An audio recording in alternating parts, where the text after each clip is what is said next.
Hello everyone, स्वागत है आप लोग का हमारे चैनल पर। ठीक है, इस वीडियो में हम लोग जानेंगे सैटेलाइट के बारे में, नेचुरल सैटेलाइट और आर्टिफिशियल सैटेलाइट। नेचुरल सैटेलाइट किसको बोलते हैं और आर्टिफिशियल सैटेलाइट किसको बोलते हैं, और उसके बाद हम लोग पढ़ेंगे एस्ट्रॉयड्स के बारे में। ठीक है, जो कि मार्स के बाद आते हैं। पिछले वीडियो में हम लोग जाने थे मार्स के बारे में। चलिए शुरू करते हैं। ठीक है, तो सबसे पहले शुरू करते हैं सैटेलाइट।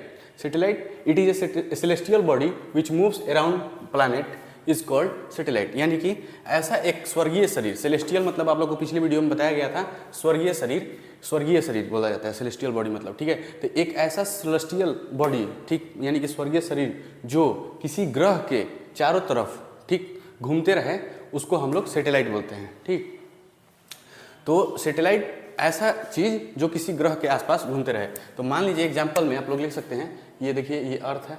ठीक, अर्थ मान लीजिए इसको। ठीक, ये हमारा मून है। मून को नेचुरल सैटेलाइट बताया जाता है और बोला जाता है। आप लोग को मून में पढ़ाए थे हम ये। तो ये मून है, तो ये इसके चारों तरफ घूमता है इस तरह से, और अर्थ जो है वो सूर्य के चारों तरफ घूमता है इस तरह से। मान लीजिए ये सूर्य। ठीक है, तो ये होता है सैटेलाइट। सैटेलाइट का यही काम है, वो अपने प्लैनेट के जिस ग्रह का वो सैटेलाइट होगा वो उस ग्रह के चारों तरफ घूमता है। ठीक है, इस तरह से बीच में ग्रह रहेगा और चारों तरफ घूमता रहे। चलिए आगे पढ़ते हैं। It is of two types like natural and artificial. ठीक है, हमने आपको शुरू में ही बताया कि जो सैटेलाइट होते हैं वो दो तरह के होते हैं, एक नेचुरल और एक आर्टिफिशियल। तो नेचुरल सैटेलाइट यानी कि प्राकृतिक देन, जो हमें प्रकृति के द्वारा मिला है, जैसे कि पानी मिला है, हवा मिला है, ऑक्सीजन हवा में ही आ जाएगा, और जो भी पेड़ पौधे हैं, नदियाँ हैं, ये सब हमें प्रकृति के द्वारा मिली हुई हैं। उसी प्रकार हमें एक सैटेलाइट भी नेचुरल मिला है जिसका नाम है मून, जिसको हम मून बोलते हैं। ठीक है, तो मतलब प्राकृतिक देन सैटेलाइट को हम मून बोलते हैं। जो भी प्रकृति के द्वारा दी गई है सैटेलाइट, उसको हम लोग मून बोलते हैं। उसका कोई नाम नहीं है, मून ही बोलते हैं। मतलब हम ही लोगों ने दिया है, क्योंकि पृथ्वी का एक ही मून है, इसलिए एक ही नाम है मून, चंद्रमा। अगर कोई दूसरा मून होता तो मून 2 या कोई और नाम रखते हैं हम लोग। तो इसलिए नेचुरल सैटेलाइट अभी तक एक ही है, तो मून है। And artificial satellite Aryabhata. तो आर्यभट्टा जो है वो आर्टिफिशियल सैटेलाइट है। ये भारत का पहला ऐसा सैटेलाइट था जो भारत ने भेजा था अंतरिक्ष में। ठीक, मतलब कि आर्यभट्ट के पहले भी बहुत सारे सैटेलाइट अंतरिक्ष में भेजे जा चुके होंगे नासा द्वारा, क्योंकि नासा हम लोगों से काफ़ी ज़्यादा आधुनिक है। लेकिन जो आर्यभट्ट है वो Aryabhata was a first Indian satellite. Aryabhata जो है वो भारत का सबसे पहला सैटेलाइट था जो अंतरिक्ष में भेजा गया था। ठीक, मतलब कि भारत के द्वारा सबसे पहला सैटेलाइट आर्यभट्टा भेजा गया था। ये आप लोगों को याद रखना पड़ेगा, ये एग्जाम्स में आते हैं। ठीक, तो उसके बाद पढ़ते हैं एड्यूसेट। एडुसेट एजुकेशनल सैटेलाइट है। आर्टिफिशियल सैटेलाइट बहुत तरह के होते हैं। ठीक है, इंटरनेट कनेक्शन सैटेलाइट होते हैं, वेदर फोरकास्ट के लिए होता है। एजुकेशनल सैटेलाइट जो एजुकेशन का सिर्फ काम में आता है।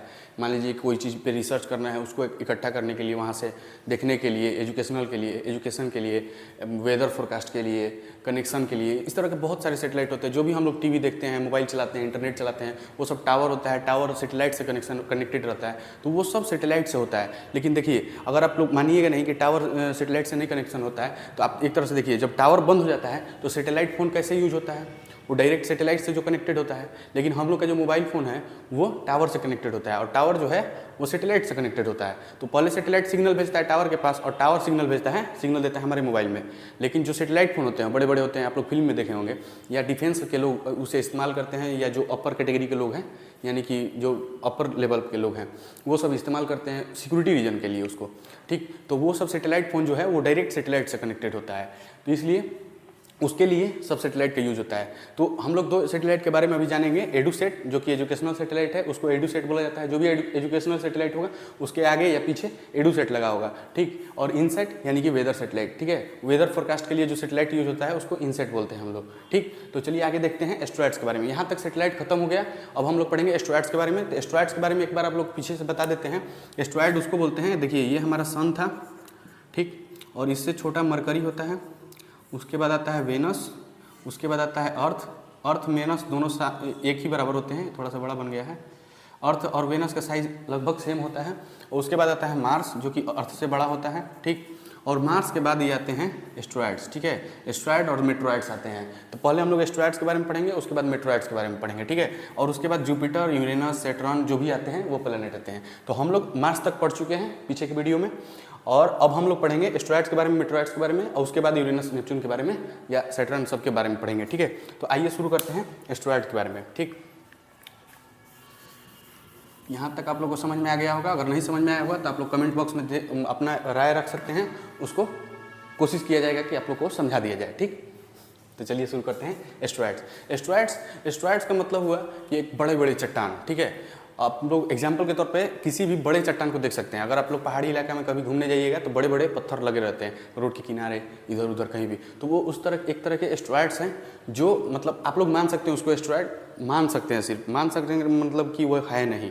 ठीक है, तो उस टाइप के होते हैं एस्ट्रॉइड। तो आइए उसके बारे में डिटेल में थोड़ा जानते हैं। तो there are numerous tiny and big bodies, ठीक, move around the sun is called asteroids. ठीक, मतलब कि बहुत संख्यक में छोटे और बड़े, न्यूमरस मतलब बहुत संख्यक, मतलब कि इन्फिनाइट तक आप मान सकते हैं, उसका कोई गिनती नहीं है। नहीं तो गिनती हम लोग लिख सकते हैं कि 10 बिलियन, 10 बिलियन, 10,000, 5,000, 10 गो, 5 गो, ये सब लिख सकते थे हम लोग, लेकिन नहीं गिनती हुई है, इसलिए न्यूमरस लिखा गया है। टीनी एंड बिग, टीनी मतलब छोटा, बिग मतलब बड़ा, bodies which move around the sun is called asteroids. ठीक है, तो जो छोटे और बड़े कद के मतलब आकार के जो होते हैं बॉडीज, बॉडी आकार का एक बॉडी होता है, उस जो सूर्य के चक्कर लगाए उसको हम लोग एस्ट्रॉइड्स बोलते हैं। जो सूर्य के चक्कर लगाए, याद रखिएगा, सैटेलाइट जो होता है वो प्लैनेट का चक्कर लगाता है, और जो एस्ट्रॉइड होता है और मेट्रॉइड होते हैं वो सूर्य के चक्कर लगाते हैं। ठीक है, तो सूर्य के चक्कर कैसे लगाते हैं, अभी आप लोग हमने बताया कि मार्स के बाद एस्ट्रॉइड और मेट्रॉइड आते हैं। ठीक,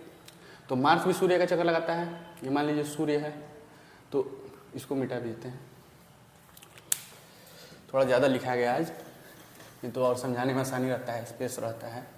ठीक है, तो मान लीजिए कि ये सूर्य है, ये सूर्य है, और यहाँ पर है मार्स। ये सब मान लीजिए मार्स बताने के लिए बता रहे हैं, बीच में भी प्लैनेट होते हैं, और ये एस्ट्रॉइड्स है। ठीक, तो ये जैसे मार्स इसका चक्कर लगाता है, उसी प्रकार एस्ट्रॉइड भी इसका चक्कर इस तरह से लगाते हैं। इसीलिए बोल रहा है कि मूव अराउंड द सन, जो सूर्य का चक्कर लगाएं। ठीक, जो bodies tiny and big particles या बॉडी जो भी बोल सकते हैं आप लोग उसको, जो सूर्य का चक्कर लगाए उसको हम लोग एस्ट्रॉइड बोलते हैं। ठीक, आगे पढ़ते हैं इसके बारे में। These are mainly found between Mars and Jupiter.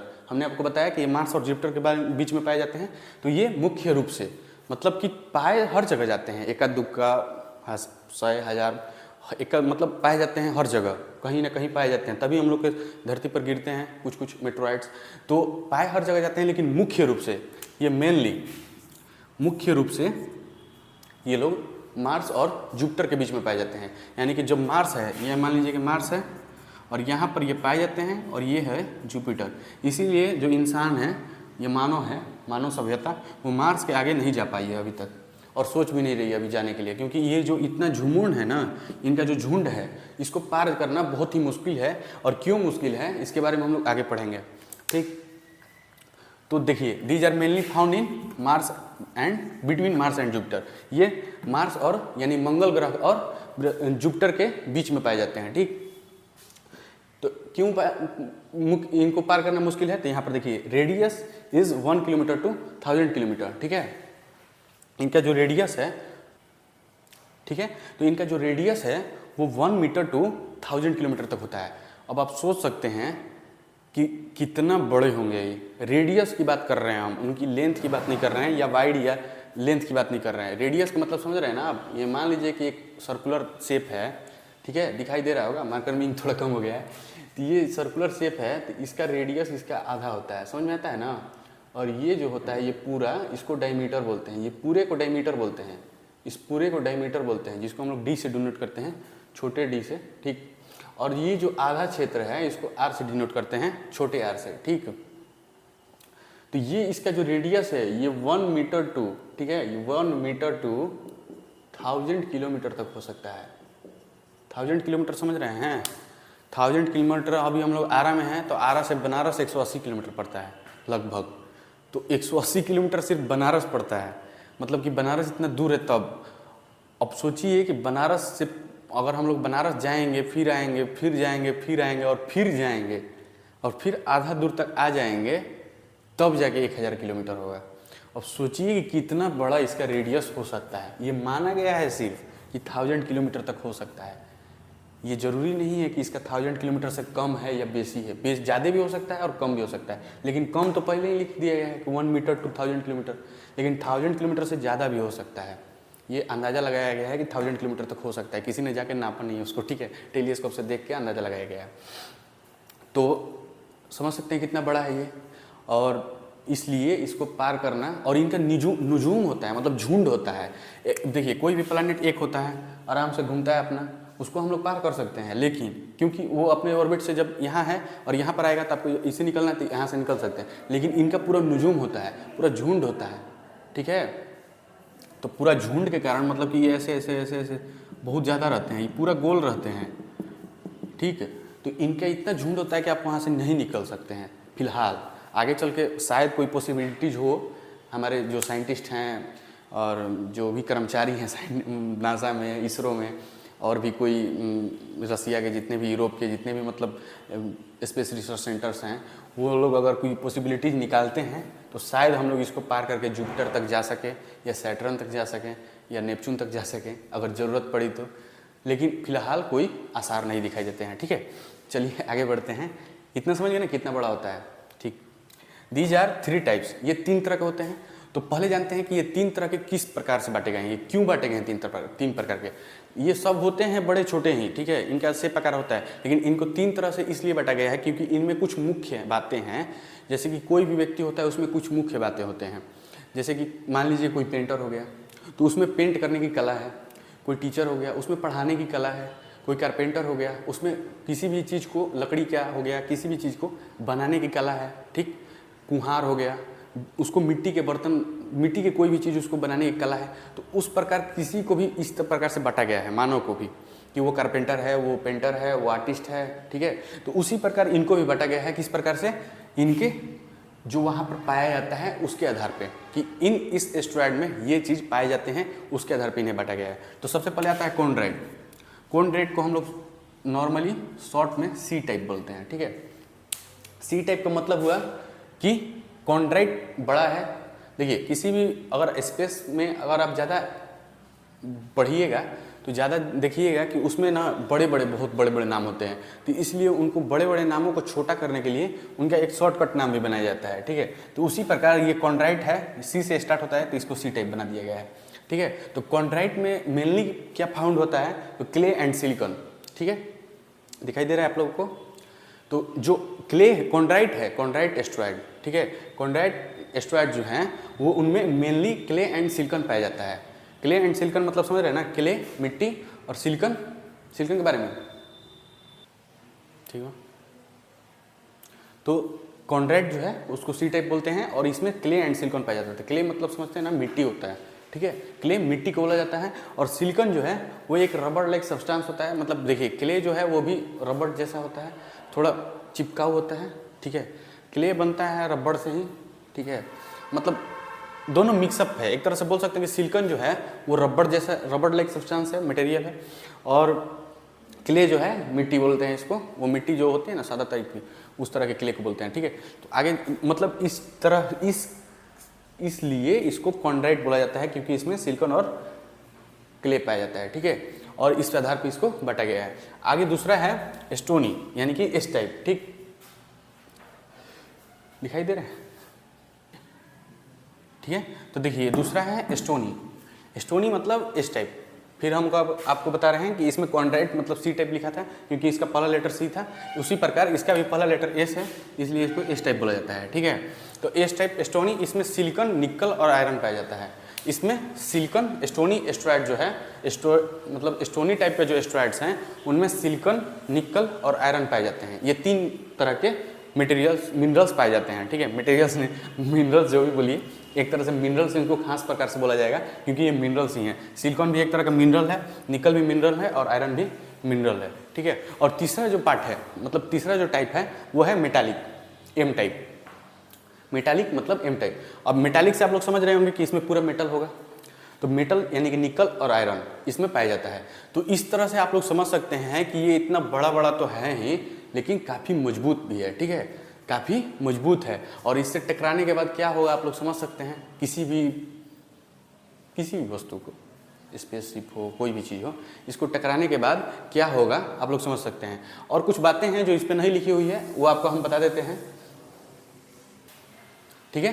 तो देखिए थोड़ा सा माफ़ कीजिएगा, यहाँ पे स्टोनी में STONI ना होके वाई होता है, ठीक है, थोड़ा सा ध्यान दीजिएगा, गलती होती रहती है, इंसान से ही गलती होती है, कंप्यूटर से तो कंप्यूटर से भी गलती होती है, लेकिन इंसान गलती करता है तभी कंप्यूटर गलती करता है, तो इसलिए इंसान से ही गलती होती है। यहाँ पे एस्टोनी होगा, ठीक है। तो आगे हम लोग थोड़ा कुछ बता देते हैं आप लोगों को कि इनके पास एटमॉस्फेयर नहीं होता है, ठीक है। जैसे पृथ्वी के पास अपना पर्यावरण है, हमने आप लोग को बताया है, troposphere, exosphere, mesosphere, thermosphere, stratosphere, इन सभी की बातें में बारे में पीछे वीडियो में आप देख सकते हैं। लेकिन जो यहाँ पर होता है इन एस्टेरॉइड्स पे, यहाँ पे इस पर एटमॉस्फेयर नहीं होता है, और एटमॉस्फेयर ना होने के कारण इस पर लाइफ संभव नहीं है, ठीक। लेकिन हाँ एक बात है, यहाँ पर पानी होता है, इनके ना ये बहुत ही they are rich in minerals and water, ठीक है। मतलब कि बहुत ही ज़्यादा मात्रा में इनके पास मिनरल्स और वाटर पाए जाते हैं, इनके पास वाटर भी पाया जाता है, ठीक है। लेकिन एटमॉस्फेयर नहीं है तो लाइफ संभव नहीं है, पानी का कोनो वैल्यू नहीं है, ठीक है। तो ये बात है। और इनका मून भी हो सकता है, और ये भी एक बात है कि इनका मून भी हो सकता है। तो यहाँ तक था एस्टेरॉइड्स के बारे में। अगले वीडियो में हम लोग जानेंगे मेटेरॉइड्स के बारे में, ठीक है। अब मेटेरॉइड्स के बारे में जानने के बाद हम लोग यूरेनस पे आएंगे या जुपिटर पे आएंगे, किसी भी एक प्लैनेट को उठा के उस पर वीडियो बनेगा, ठीक है। तो चलिए आइए इस वीडियो को समाप्त करते हैं। यहाँ तक अगर आप बने हैं तो उसके लिए बहुत बहुत धन्यवाद, और ख़त्म करते हैं इस वीडियो को। धन्यवाद।